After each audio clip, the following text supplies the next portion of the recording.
The prophet stories are amazing, We like to hear the prophet stories, We like to hear the prophet stories. ওয়ালাইকুম আসসালাম। কেমন আছো তোমরা?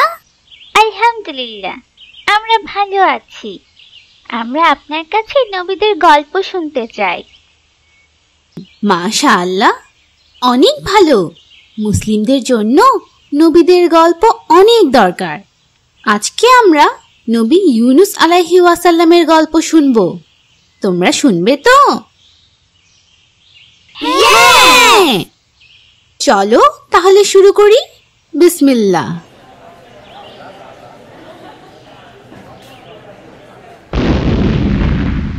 নবী ইউনুস আলাইহি ওয়াসাল্লাম জোনাহ নামেও পরিচিত ছিলেন। তাকে ধন্যুন নামেও ডাকা হতো। নিনিভে শহরে 1 লক্ষেরও বেশি মানুষ থাকত। তারা মূর্তি পুজো করত এবং আল্লাহকে অবিশ্বাস করত। তারা বেহায়া জীবনযাপন করত। তাই তাদের পথ দেখানোর জন্য আল্লাহ তাআলা ইউনুস আলাইহি ওয়াসাল্লামকে পাঠান। তিনি তাদেরকে একমাত্র আল্লাহ তাআলার ইবাদত করতে শেখাচ্ছিলেন। কিন্তু লোকেরা তার উপদেশ পছন্দ করেনি, কারণ তারা নিজেদের মতো ইবাদত করত। তাই তারা যুক্তি দিয়েছিল, আমরা এবং আমাদের পূর্বপুরুষেরা অনেক বছর ধরে এই দেবতাদের পুজো করছি, আমাদের কোনো ক্ষতি হয়নি। তিনি তাদেরকে বোঝানোর চেষ্টা করেন যে মূর্তি পুজো করা তাদের জন্য বোকামি এবং যাতে তারা আল্লাহর আইন মেনে চলে, কিন্তু তারা তাকে মেনে নেয়নি। তিনি তাদেরকে সতর্ক করে দেন যে যদি তারা বোকামি করতে থাকে তাহলে অনেক তাড়াতাড়ি তাদের উপর আল্লাহর শাস্তি আসবে। কিন্তু তারা খুব খারাপ লোক ছিল। তারা নবী ইউনুস আলাইহি ওয়াসাল্লামকে বলে, আমরা তোমার হুমকিতে ভয় পাই না। তারা তাকে আরো বলে, শাস্তি আসতে দিন। নবী ইউনুস আলাইহি ওয়াসাল্লাম খুব কষ্ট পান এবং রেগে যান এবং তাদেরকে বলেন যে তাহলে তিনি তাদেরকে একা রেখে চলে যাবেন। ইউনুস আলাইহি ওয়াসাল্লাম তাদের উপর খুব রেগে গিয়েছিলেন এবং তিনি তার মানুষদের উপর আশা হারিয়ে ফেলেছিলেন। তিনি ভেবেছিলেন তার লোকেদের উপর যে কোনো সময় আল্লাহর শাস্তি আসবে। তাই তিনি তার লোকদের ছেড়ে চলে যান এবং যেখানে আল্লাহ তাকে নবী বানিয়ে পাঠিয়েছিলেন লোকদের সঠিক পথ দেখাতে, সেই নিনেভ শহর থেকে চলে যাওয়ার চেষ্টা করেন। তিনি প্রায় শহর থেকে বের হয়ে গিয়েছিলেন। ঠিক তখনই আকাশের রং পাল্টে যায়, যেন আকাশে আগুন লেগে গেছে। তারা এটি দেখে ভয় পেতে শুরু করে। তারা আদ ও সামুদ গোত্র এবং নূহ আলাইহি ওয়াসাল্লামের গল্পের কথা মনে করে। আদ ও সামুদ গোত্রের গল্প কি ছিল? কেউ কি আমাকে এই কাহিনী বলতে পারবে? আমি বলতে পারবো। আদ জাতির গল্প হলো হযরত হুদ আলাইহি ওয়াসাল্লামের গল্পটি। মাশাআল্লাহ। এবং সামুদ গোত্রের গল্প? আমি বলতে পারবো। সামুদের গল্প হযরত সালেহ আলাইহি ওয়াসাল্লামের গল্প। মাশাআল্লাহ, খুব ভালো। চলো আমরা আবার গল্পে ফিরে যাই। যখন তারা দেখতে পায় যে আল্লাহ তাআলার কাছ থেকে শাস্তি আসছে, আদ ও সামুদ জাতির মতো তারা সবাই ধ্বংস হয়ে যাবে, তখন তাদের মনে আল্লাহর উপর বিশ্বাস চলে আসে। শহরের সবাই, বড় ছোট শিশু, সবাই মিলে পাহাড়ে জমা হয় এবং তাদের সৃষ্টিকর্তা আল্লাহর কাছে রহমত ও ক্ষমা পাওয়ার জন্য কাঁদতে থাকে। তাদের জোরে জোরে কান্নার শব্দ পাহাড়ের সাথে ধাক্কা লেগে বারবার ফিরে আসতে থাকে। তাদের মন থেকে চাওয়া আন্তরিক ক্ষমা আল্লাহ কবুল করে নেন। তার রাগ কমে যায় এবং তিনি তাদের আবার রহমত দান করেন। কেন আল্লাহ তাদের ক্ষমা করলেন কিন্তু আদ ও সামুদ জাতিদের ক্ষমা করেননি? কারণ শহরের সকল লোক আল্লাহর কাছে ক্ষমা চেয়েছিল। যদি কেউ তাদের মন থেকে ক্ষমা চায় তাহলে আল্লাহ তাকে অবশ্যই ক্ষমা করেন। কারণ আল্লাহ তাআলা অনেক দয়ালু। আমরা সব সময় তার কাছে ক্ষমা চাইতে পারি। তিনি মানুষদের ক্ষমা করতে ভালোবাসেন, কিন্তু আমরা তার কাছে ক্ষমা চাইতে আলসেমি করি।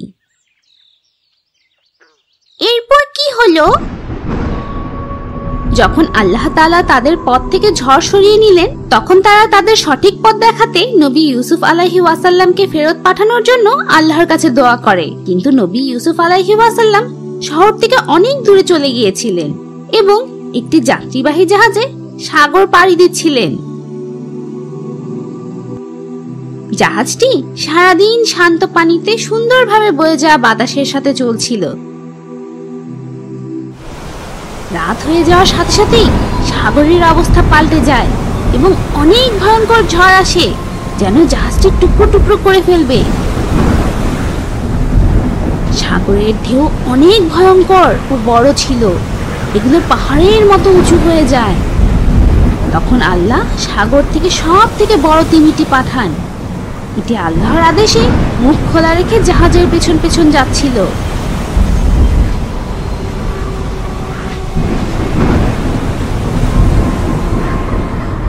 জাহাজের লোকেরা কি করবে বুঝতে পারছিল না।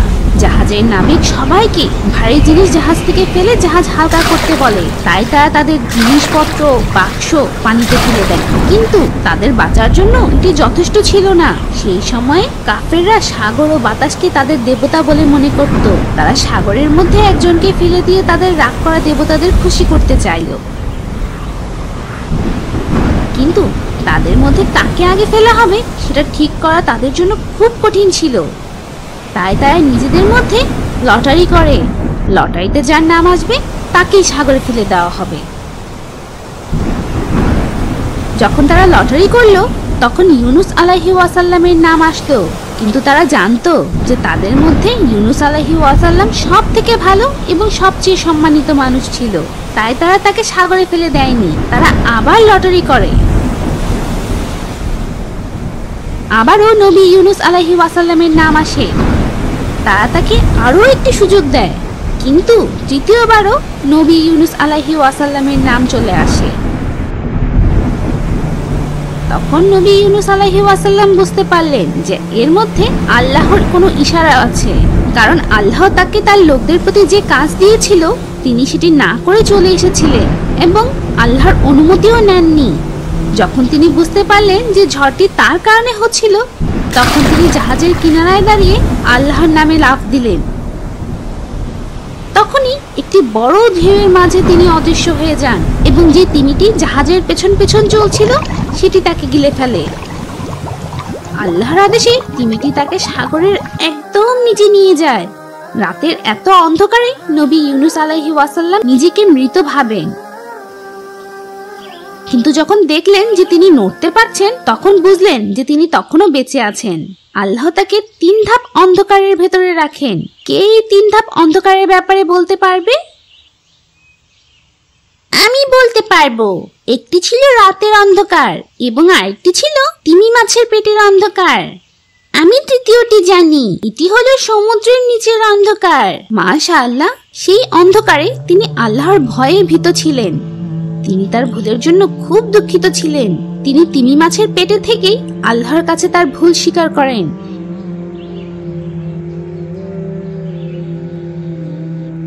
এবং ক্ষমা পাওয়ার জন্য অনেক গভীরভাবে দোয়া করেন। তোমরা কি সেই দোয়া জানো? হ্যাঁ, আমি জানি। লা ইলাহা ইল্লা আনতা সুবহানাকা ইন্নী কুনতু মিনাজ জালিমিন। তোমরা কি এর অর্থ জানো? তুমি ছাড়া আর কোনো প্রভু নেই, তুমি মহাপবিত্র, আমি সত্যিই ভুল করেছি। মাশাআল্লাহ, এটি সত্যিই খুব শক্তিশালী দোয়া। আল্লাহ তাআলা আমাদের নবী ইউনুস আলাইহি ওয়াসাল্লামের মাধ্যমে এর শিক্ষা দিয়েছেন। তিনি আল্লাহর কাছে দোয়া করতে থাকেন এবং তিমি মাছের পেটে থেকে অসুস্থ হতে শুরু করেন। তিমি মাছের পেটের অ্যাসিড তার চামড়াতে প্রভাব ফেলে। যখন আল্লাহ ইউনুস আলাইহি ওয়াসাল্লামের আন্তরিকভাবে ক্ষমা চাওয়া দেখলেন, তখন আল্লাহ তিমি মাছকে আদেশ করলেন তাকে একটি দ্বীপে ছেড়ে দিতে। যখন ইউনুস আলাইহি ওয়াসাল্লাম তীরে উঠলেন, তিনি খুব অসুস্থ ছিলেন এবং সূর্যের তাপে তার চামড়া পুড়ে যেতে থাকে। তখন ইউনুস আলাইহি ওয়াসাল্লামকে সূর্যের তাপ থেকে রক্ষা করার জন্য আল্লাহ তাআলা একটি গাছ বানালেন। অল্প সময়ের মধ্যেই আল্লাহ তাআলা তাকে সুস্থ করে দিলেন এবং তাকে ক্ষমা করলেন এবং তাকে বললেন যে তিনি নিরাপদ ছিলেন, কারণ তিনি নিয়মিত আল্লাহর কাছে দোয়া করতেন। নয়তো তিনি বিচারের দিন পর্যন্ত তিমি মাছের পেটে থাকতেন। এরপর নবী ইউনুস আলাইহিস ওয়াসাল্লাম তার শক্তি ফিরে পান এবং তিনি তার শহর নিনেভে ফিরে যাওয়ার পথ খুঁজে পান। তিনি তার লোকদের পরিবর্তন দেখে অবাক হয়ে যান। সকল লোক মুসলিম হয়ে গিয়েছিল এবং তাকে নবী হিসাবে গ্রহণ করেছিল। তারা সবাই একসাথে আল্লাহর কাছে তাদের ক্ষমা করার জন্য দোয়া করে। আজকের মতো নবীদের গল্প এখানেই শেষ। ইনশাআল্লাহ পরবর্তীতে আমরা নবীদের আরেকটি সুন্দর গল্প শুনবো। The prophet story.